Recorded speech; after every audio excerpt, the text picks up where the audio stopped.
Un actif à la loupe à présent avec vous, Antoine, et il s'agit d'un nouveau copy portfolio, The TIE Long Only. Oui, The TIE Long Only, effectivement, c'est le nouveau nom du copy portfolio. Alors, en fait, eToro vient de devenir partenaire, vient de nouer un partenariat avec une entreprise spécialisée dans l'analyse prédictive qui s'appelle The TIE. Dans le but de proposer une nouvelle stratégie d'investissement basée sur le sentiment des crypto-traders sur Twitter. Donc The TIE va utiliser des outils de traitement linguistique perfectionnés qui vont déterminer le sentiment général des crypto-monnaies sur Twitter. Et ensuite, chaque tweet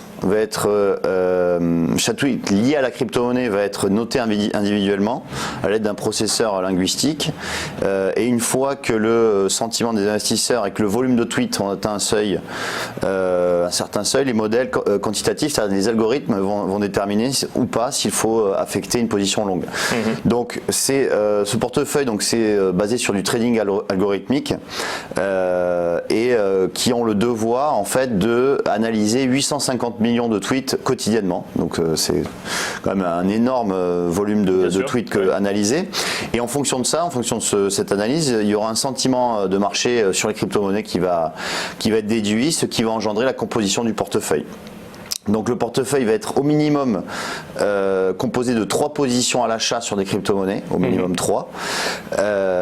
Et puis il y aura également, donc c'est uniquement sur des crypto-monnaies. Et alors c'est celui qu'on voit à l'écran. Voilà, alors on le voit à l'écran. Aujourd'hui, le portefeuille est composé donc de 5 crypto-monnaies avec donc une pondération vraiment différente puisqu'on a 46% sur le Dash, 23% sur EOS, également 23% sur le Ripple. Et alors là, ça veut dire quoi? Ça veut dire que sur les réseaux sociaux, on parle plus du Dash qu'autre chose?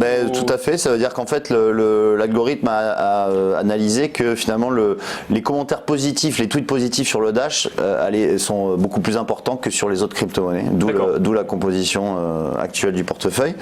On a également donc un backtest des performances depuis 2017. D'accord. On voit que 2019 ça se passe pas trop mal puisqu'on a une performance de 293% depuis le début de l'année. L'année dernière, effectivement, moins 76, ça a été à peu près la performance des cryptos, mais 750% sur l'année 2017. Donc on a une performance annualisée de 123% depuis la création. On voit que quand même c'est très volatile, hein, donc attention, c'est pas destiné à tous les investisseurs, hein, ceux qui n'aiment pas trop le risque, il ne faut pas vraiment s'investir dessus. Mais on a des gains potentiels importants, et sachant que la mise de départ, c'est-à-dire le montant minimum de souscription va être de $2000 sur ce portefeuille. Voilà. Merci Antoine de nous avoir présenté du coup ce nouveau copy portfolio qui s'appelle The TIE Long Only.